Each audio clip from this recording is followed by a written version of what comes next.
ആ റസൂൽ സല്ലല്ലാഹു അലൈഹി വസല്ലം തങ്ങൾ റിസാലത്തുള്ള നബി, ആ നബി പറയുന്ന ഓരോ കാര്യങ്ങളിലും ജനങ്ങൾക്ക് പഠിക്കാനും പകർത്താനും ധാരാളം വിഷയങ്ങളുണ്ട്. വെറുതെ ഒരു വാക്കും നബി സല്ലല്ലാഹു അലൈഹി വസല്ലം തങ്ങളിൽ നിന്ന് പുറപ്പെടുകയില്ല. വെറും വാക്ക് ഏതെങ്കിലും ഒന്ന് ജീവിതത്തിൽ ഒരിക്കൽ പോലും അവിടുന്ന് ഉരിയാടുകയില്ല. കാരണം അള്ളാഹുവിന്റെ റസൂലാണ്. എന്ത് സംസാരിക്കുന്നുണ്ടോ ആ സംസാരിക്കുന്നതൊക്കെ ആവശ്യമായത് മാത്രമാണ്. എന്താണ് തങ്ങൾ പറയുന്നതെങ്കിലും അത് ഭൗതിക ജീവിതത്തെ കുറിച്ചാണെങ്കിലും കച്ചവടത്തെ പറ്റിയാണെങ്കിലും യാത്രയെ പറ്റിയാണെങ്കിലും ഒക്കെ ആവശ്യമുള്ളതാണ്.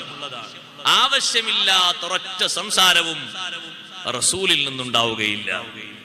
ആ സംസാരം കൊണ്ട് തന്നെ, പ്രകൃതം കൊണ്ട് തന്നെ, ബാഹ്യതലത്തിൽ നിന്ന് നോക്കിയാൽ തന്നെ എല്ലാവർക്കും മനസ്സിലാകും അള്ളാഹുവിന്റെ റസൂലാണ്.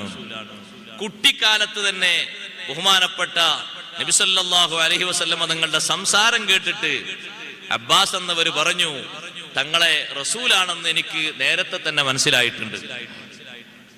അബ്ബാസ് എന്നവർ വിശുദ്ധ ഇസ്ലാമിലേക്ക് വരുന്നത് ബദറിന് ശേഷമാണ്. കുട്ടിക്കാലത്ത് തന്നെ എനിക്ക് തങ്ങൾ അള്ളാഹുവിന്റെ റസൂലാണെന്നും നബിയാണെന്നും മനസ്സിലായിട്ടുണ്ട്. എങ്ങനെ? അബ്ബാസ് എന്നവർ പറയുന്നു, എനിക്ക് മനസ്സിലായത് തൊട്ടിലിൽ തങ്ങൾ കിടക്കുന്ന സമയത്ത് ഖമറിനോട്, ചന്ദ്രനോട് തങ്ങൾ സംവദിക്കുന്നത് ഞാൻ കണ്ടിട്ടുണ്ട്.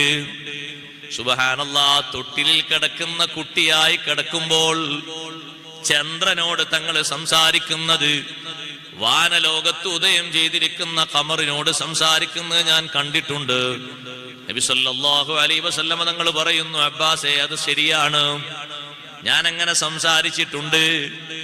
എനിക്ക് വല്ല വിഷയം കൊണ്ട് ഞാൻ മറ്റുള്ളവരിലേക്ക് അറിയിക്കാൻ വേണ്ടി ഒരുങ്ങുമ്പോ, എനിക്ക് എന്തെങ്കിലും വിഷമങ്ങളോ മറ്റോ വന്ന് കരയാൻ തുടങ്ങുമ്പോ പലപ്പോഴും ഖമർ എന്നെ സാന്ത്വനിപ്പിക്കാറുണ്ട്, സമാധാനിപ്പിക്കാറുണ്ട്.